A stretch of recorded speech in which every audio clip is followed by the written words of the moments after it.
Hello, everyone. This is our final video in this series on lesson planning, and I call it final steps. It's not really the final word on lesson planning. There's still a lot more that you'll be learning in your other classes, but sort of the final steps toward what we're going to be doing in this course to where we need to be for the work that we're going to be doing. So as we get to the end, we'll talk about sort of like what's next and what you might be learning in some other classes and things to sort of be working on as you go through in your teaching practice. But this is sort of the end of the line as far as the videos go. So let's get started. So our overview here, again, this is the same as what we're going to be talking about for next time in the previous video. We want to look at some other planning pieces which we're going to need. And we'll start to pull these from lesson plan template that you're given, and we'll talk about lesson plan formats a little bit in this video.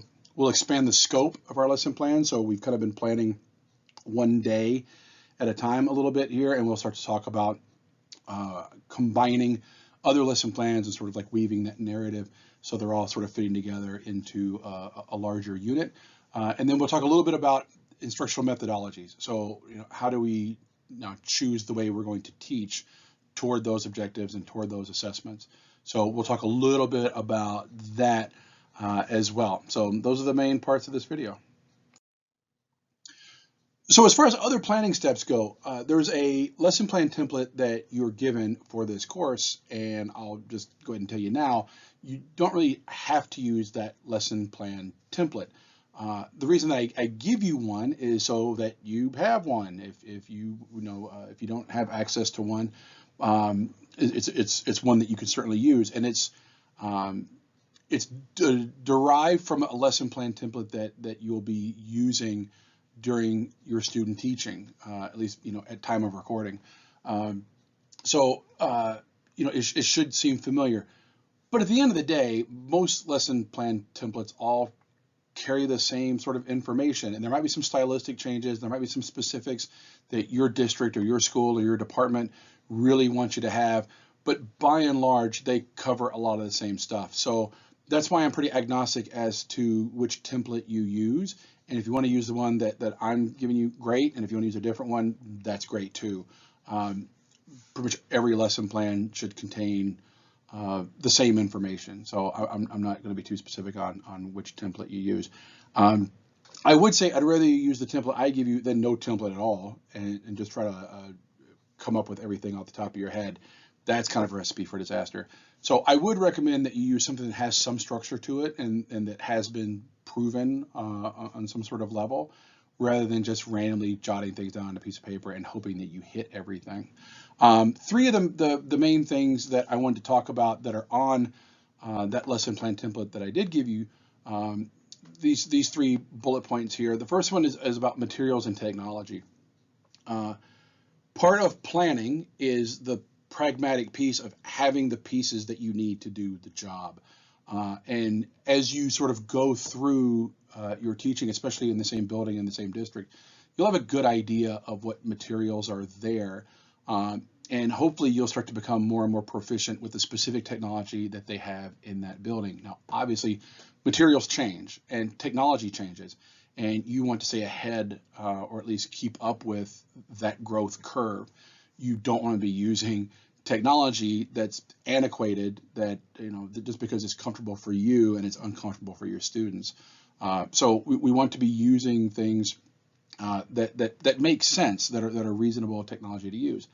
Now, obviously, there's technology that's older that's still useful, and there's pedagogical purpose to that. But if you're using antiquated technology simply because you haven't made the effort to keep up with what's being newly developed, that's not a good pedagogical excuse. That's not a practical reason for doing something like that. So make sure that you have access to the things that you need to have access to. You don't want to be running around and grabbing those things at the last minute right before a class. You want to make sure that you have access to those, that another teacher is not using those, that you have as many as you think you need. That if you're going to be doing it individually, that you have enough for every individual student to have plenty. And if you don't, then you need to shift that lesson plan to being small group, medium group, large group, It may just be you demonstrating it. You may need to move it to an online manipulative or an online material. But then that need also shifts to, does every student have access to the technology to use that material online? These are not things that you want to be figuring out as students are walking through the door. So you want to make sure that you've thought about these aspects. Again, not very fashionable things to talk about. They're not the most exciting parts of teaching, but it's a very necessary aspect of teaching, making sure that you have the materials ready to go, and that you and your students have access to them. Differentiation and accommodations. If you have students who need instruction or assessments delivered in a different way, are you thinking about what those things are? That's not a huge topic in this course. That'll be covered in other courses that you have that sort of focus on this topic a little bit more specifically. But hopefully you've had those courses leading up to now. In theory, you should have had them already, or you're taking them sort of concurrent with this course. So be thinking about those. I know at this point it's a little difficult to get too specific about it, because a lot of times these are a function of the students that you have. And since we're writing these lesson plans sort of in the ether, away from students, you have a little bit more of an excuse to sort of ignore this part, but I would challenge you, if you feel like you have a good handle on everything up till now, to be thinking about one or two students that you might have in your class, or one or two students that you've seen in other courses, and how you might write that lesson plan, or how you might make differentiation or accommodation to those students that you've seen in the past. So this is sort of a next level thing to be thinking about as you're starting to transition into an actual classroom. The last one is a really important one, and this is about language objectives. Be thinking about the language that you're going to be using in your classroom. What are things that students need to specifically know what those terms mean? And I'll give you an example. As a math teacher, it's very easy to use terms that I've used so often and so frequently that if a student were to ask me what that term means, I might struggle to find a good definition for it. It's become so familiar and it's become so comfortable that I might really have a challenge to find how I would define that for a student who has never seen or never heard that term before, that idea before, and really needs a good definition for it. So be thinking about what those terms are, what those language objectives are, what are the terms that you specifically want to introduce, or ideas, phrases, whatever it is, the language that you're going to be introducing in your lesson, and then find good definitions for what those things are. I will caution you, again, speaking as a math teacher, there are times where the book definition may not be a very good definition. It may not be very accessible to my students. So I may have to go look for other resources that can give definitions or explanations that are maybe a little bit more digestible to that specific audience. So this may take a little bit of work, and as you get to know your students, you'll kind of figure out what the right level is for that. And maybe you have more than one definition. Maybe you say, this is the formal definition of this, but in other words. So maybe you want to give both, but in whichever case, there's preparation that's involved in that. Like, you're probably not going to be able to pull those ideas and those definitions out of your pocket at a moment's notice. So, I wanted to use this example because a word wall is something that we see an awful lot in language arts classrooms. But you can see here, this is a math example for that. And again, I don't want to turn this into a math specific conversation. No matter what your content area is, you're probably introducing terminology that's very specific to your course, your content, your classroom. So what are you doing that's making that more accessible to your students? This idea of a word wall, I love to see when I walk into a student teacher's classroom, because it lets me know that they're thinking about language in their classroom in a very proactive way.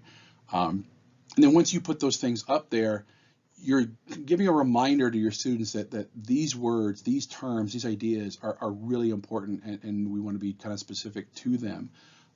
So if you put these terms up on a wall and then you don't use them, then you're sort of modeling to your students that they don't need to use them either. And you'll have to decide how strict and how rigorous you want to be on that. Um, if you want to give yourself a certain ratio to say, okay, for every one time I slip and use sort of the informal term, then the next 3 or 4 times I'm going to use the specific term to really reinforce that term. So whichever it is, term it is, you want to make sure that students are hearing. There's going to be times where I'm going to slip and say top number instead of numerator, but I need to make sure that I come back and really reinforce numerator, and not lean on the informal terminology. So one of the things that you got to think about in terms of a lesson plan is this idea of a transition. And a transition is any time that you move from one thing to another. And transitions are important in terms of planning, but they're also important in terms of classroom management, because a lot of times transitions are where you start to see problems arise. Students don't have something to do. Sometimes they end up doing something they're not supposed to be doing. They start to get off task because inherently they may not have a task. So you want to try to minimize transitions, not only in their number, but also in their duration. There may not be anything you can do about the number of them. You may have to have just so many transitions in a class. You can certainly do something about the duration. And again, this goes back to what I talked about at the beginning about materials and planning.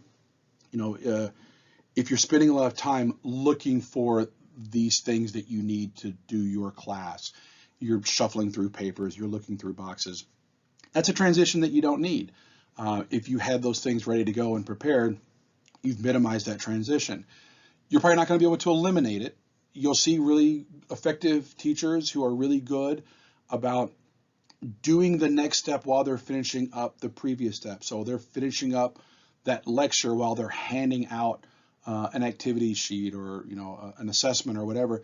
And so they start to overlap pieces of the lesson, so that transition kind of gets minimized, if not effectively reduced. That takes a lot of preparation, takes a lot of experience to be able to sort of like be thinking about things on those levels.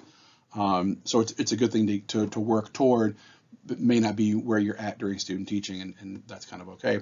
But every lesson has at least 2 transitions. That's your opening and your closing. Students have to walk into your room and they have to walk out. Now, theoretically, they could walk in. You could do one thing the whole time and then they leave, and there's no transitions in the middle. That's a pretty rare thing, but it is possible. But you're going to have at least those 2 transitions. So within your planning, be thinking about what your opening and closings are going to be and what they're going to look like. The way you open your class really sets the tone for that day. When you're in a classroom and you see students walking in and they don't know what to do and they don't know where to go and they have nothing to work on, and the first 2, 3, 4 minutes is just people sort of talking and moving around and the teacher shuffling some things around, and take some time to really like initiate, this is what we're going to be doing today. You see the rest of that class start to be loose, informal, disorganized, sometimes in a good way, usually in a bad way. You've set that tone of, well, we're just going to kind of like figure this out as we go along. This doesn't mean that everything needs to be very strict and very restrictive, but it does need to be structured. It does need to be organized, and students need to have a sense that when they walk into your room, that you kind of have an idea what's going on. Even if you really don't, you kind of want to hide that, and you want to at least send the message that, like, I know what's going on. You may need to pivot, you may need to change things up, you may need to improvise, but at least that you have a plan in place to deviate from, rather than I'm just kind of figuring out, I'm just sort of flying without a net. The closing is also really important because it sets the tone for the next day. So when you finish up a class, you need to be thinking about letting students know, tomorrow we're going to this, or the next day we're going to do this, or by the end of the week we're going to do this, and let students know what's coming up. A lot of classes end that I see with the instruction just sort of trailing off, and then students start putting books in their bags and the teacher kind of like moves away, and there is no effective closing. It just sort of ends.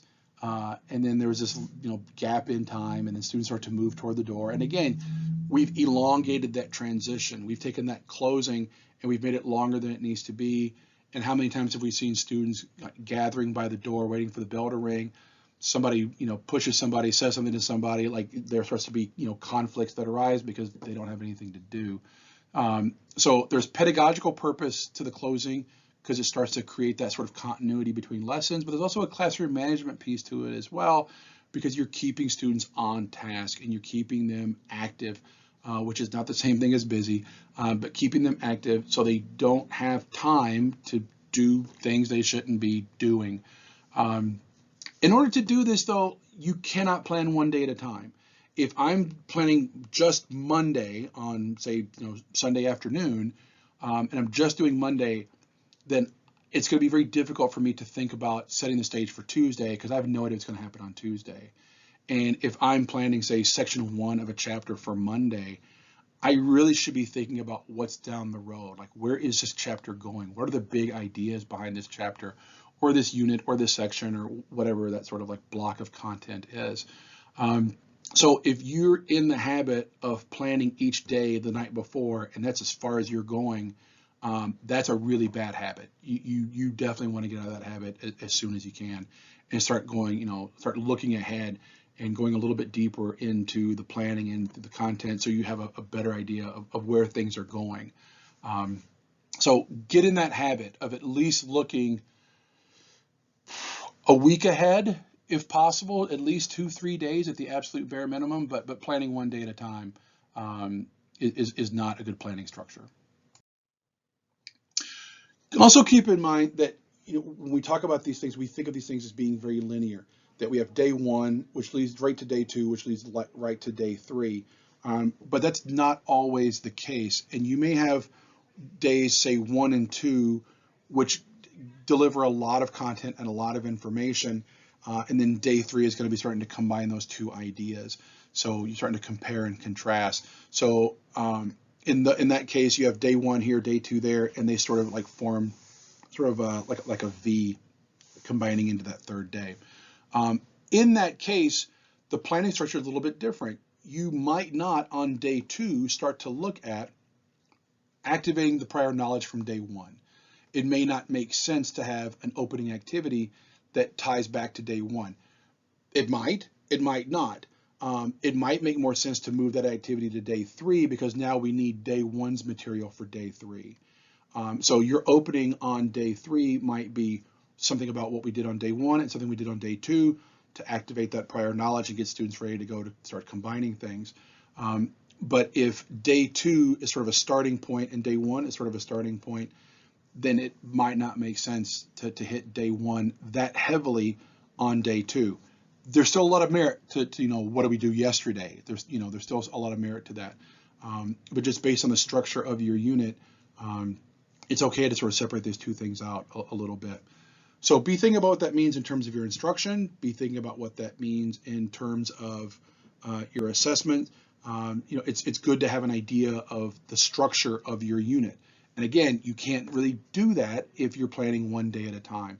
It really is helpful to see the whole unit or have an idea, an image of what the whole unit looks like. So I wanted to talk about this picture that I found online somewhere and just thinking about sort of the unit plan structure. And so I'm not going to go through the lesson plan specifically, but just sort of thinking about like what this might look like. So I'm a big advocate of using concept maps for thinking about unit plans because it gives us a way of sort of like visualizing what are the things I need to do, what are the things that we need to cover, what is it the students need to learn, and by sort of like mapping everything out and seeing what depends on what is a starting point, what is an ending point, what is interdependent on what else, we can start to get an idea of sort of like where all these things go. So we can see here that matter on the left is definitely a starting point. There's nothing that leads into that. So this might be something on day 1 where we start to define like what do we mean by matter? Can you have some examples of matter? So we're just introducing this as a concept. If it's something that students have seen before and we know that they've seen it before, then it's a matter of, again, reactivating that. So what do you remember about matter? What are some things that you can recall about matter? So going back to that Bloom sheet, we're going to use some different verbs because we're not introducing it. We're asking for students to bring that sort of back out. So now we have that matter has different states. So we can see that we're moving into another idea here directly from that. So we have an idea of a second topic from that. And there's different states of matter. Again, do we remember what any of these are? Have we seen any of these? We have examples of these. So we can kind of see almost a day one here of matter into states. After that, we have solids, liquids, and gases and the sort of interplay between that. There's no one way to go into those three things. One teacher could certainly go solids, liquids, gases, and another could go gases, liquids, solids, and that's fine. There's not a linearity to this. So some of this stuff is going to have some structure that makes sense, but some of this is stylistic. Some of this is going to be choices that you make. Maybe there's something about gases. You wanted to talk about sublimation and a solid going into a gas, and you can't get the dry ice until Thursday. So I mean, you got to move things around to where you can get the material that you want to be able to use as a demonstration in class. But having this picture allows us to sort of more clearly have an idea of the order in which I want to do things. And so this picture doesn't have linearity or direction to it, but I can start to put it in terms of how I think my unit is going to go and the order in which I want to do things. And also sort of check for not just the topics themselves, but the interplay between them. So if I do solids first and then I do liquids, now I need to do something about how solids become liquids and how liquids can become solids. And then as I do gases, now I got to tie those back into the other two. So this picture, again, concept map, huge fan, highly recommend. And also it helps us get an idea of when we start to write these things out, things that we sort of take for granted, the things that we sort of understand because we've done this content so many times, but maybe pieces that we sort of recognize students need to have made a little bit more clear because they're seeing it for the first or maybe second time. So just an idea of how to use a concept map to think about unit planning structure. So this is a lot of what I've already kind of mentioned before, thinking in terms of the unit plan now. We're not just thinking about one day, we're thinking about the whole big picture. And so now we start to like think about how we're going to pick these pieces and where they're going to go. Planning a day sort of, it can be relatively easy because we're planning it independent of everything else. But once we start to put that day in a structure with other days, we might see some things that don't work or that are ineffective or that are like, poorly placed. So really think about the big unit first and then start to fill in the individual days as best you can, rather than do day one, do day two, do day three, and hope you're hitting everything and hope that things fit together well. Experienced teachers can kind of get away with that because they have an idea already of how the unit works. They understand sort of the patterns and the rhythms of that unit. They don't need to make that as explicit as you might need to as a probationary teacher or as a student teacher. So, take the time to map out the unit and then think about where those pieces go. It'll help you out tremendously in the long run. In terms of longer term planning, so like how would you plan a semester, or how do you plan a full year, or even how do you plan a grading period? That's not something that we typically cover in this class. And I kind of wish we did a little bit, but there's a couple of reasons why we don't. And the biggest reason is this first reason. It's really unlikely you're going to have to do any of that for a while. When you come into a building, you're probably going to be working with a team. You're probably going to be other teachers who are teaching the same content, and they already have a calendar. They already sort of have a map because they've done it for a while. You may get it from the district that says, on this day you have to do these sections, and that's already something that's decided for you. So you won't have to do that level of planning. You typically won't have to do that level of planning until you're the only one teaching a course. So if you're like the only person teaching like an AP statistics or an AP calc, there may only be one section of that depending on your school. or any other, I'm sorry, I used the math example again. So any sort of course where there's only one section, I should probably say. Um, so you might be the only one doing that class. So it's going to be on you to figure out what that calendar looks like. That's not a role a lot of probationary teachers step into right away. So um, this is not something that typically comes up right away. It does. It does happen from time to time, but it's not a typical thing. Um, Also, this longer term planning can sometimes be a function of content, and because of that, that belongs more in your methods course, your content specific methods course. So that's something that, because we're covering so many different areas of content, it wouldn't be appropriate here. And then also, this is sometimes a function of your school calendar. You would not want to do a lot of content up to spring break, have a week off, come back from spring break, and give a test. That wouldn't make an awful lot of sense. Students are going to go away for a week and they're going to forget a lot of things. It's also nice to give the test before spring break, so then you have all spring break to grade it. But it's also giving it right before spring break can be dangerous because a lot of times people will leave a day or two early for extra travel time. So it's kind of hard to talk about that because we're not dealing with the same schools. Um, so once you know your school calendar, then you start to kind of fit the pieces in and see where they need to go. But again, it'll be a while till you're probably in that position. And where the pieces go and how long to take for things will come as sort of as a function of your experience. So the last thing really to talk about is about methodologies. So what are you going to choose? And the rest of the semester, we're going to be looking at in our course the various methodologies that you might use. And as we talk about those methodologies, we'll also talk about the sort of the objectives that they fit really well with. So I don't want to spoil the work that other people are going to be doing in the course talking about these various methodologies. But I will just say that a lot of times these methodologies will be, like I said, a function of the objectives that you're working with. I also want to make it really clear that you'll probably be using more than one methodology in one course or in one class. There may be times where you come in and it's just all direct instruction. You just do all the same thing the entire time. Or if you're doing project-based learning or a problem-based activity, you may have introduced that on Monday, and so when students come in on Tuesday and Wednesday, they know what they're working on. I would still recommend that you have objectives specific to that day. By the end of the day, I'd like to see this. By the end of tomorrow, I'd like to see this. So, you have a checkpoint for students and you know that they're actually making progress on what it is that you want them to be making progress on. But, a lot of times you might come in, you might do a lecture to start off, you might move into some sort of activity, and there might be a large group discussion at the end to kind of get a sense of what was going on. Now, that large group discussion might be instructional and it might be assessment and it might be a little bit of both, but you're still shifting gears from one to another. So if you're thinking that these instructions sort of define the entire class time, they might, but more often than not, they won't.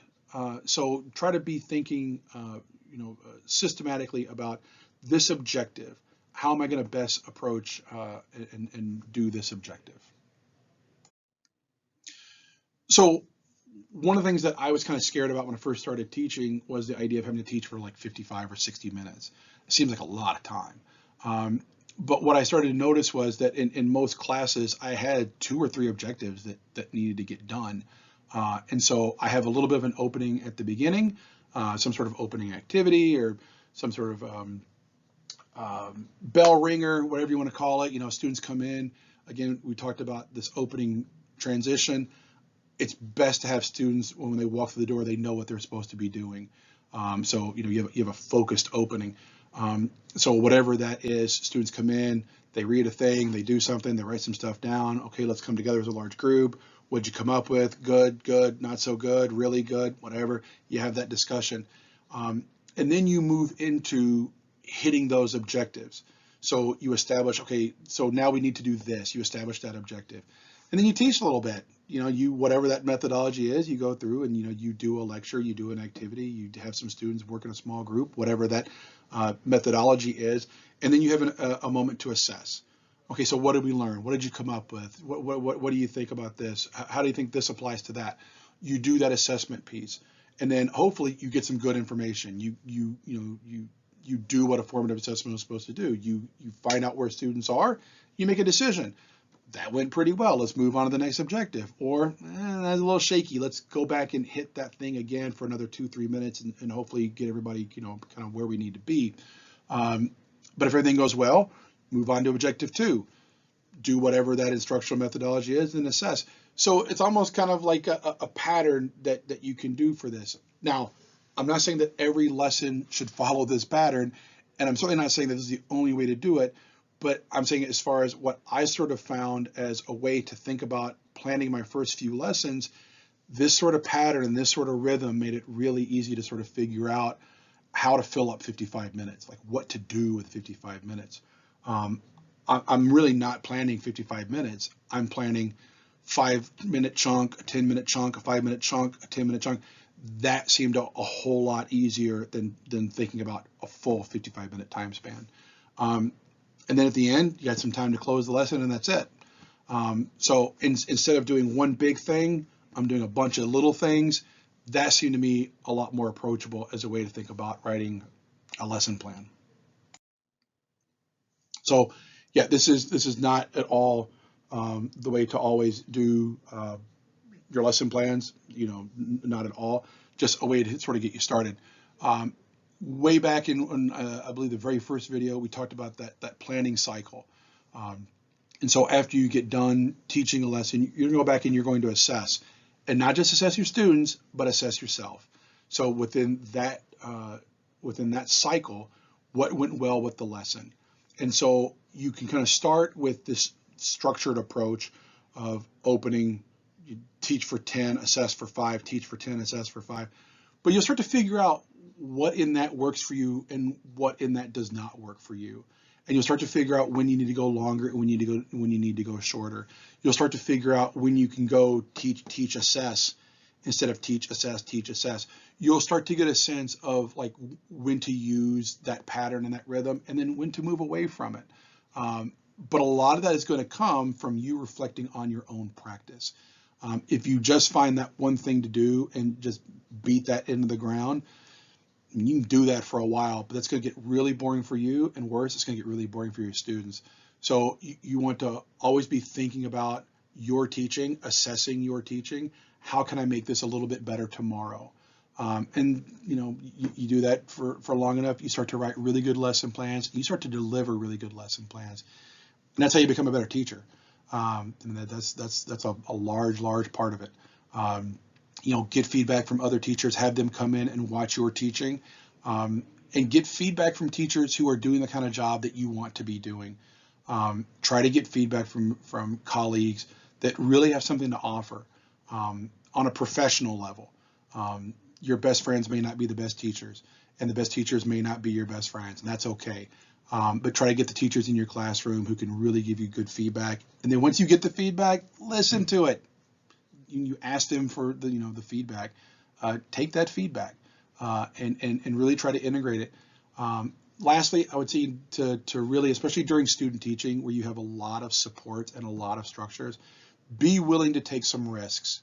Try not to play it really safe in student teaching. If there's a methodology that you've never really tried and you want to see how it could fit into your teaching or into your content area, try it.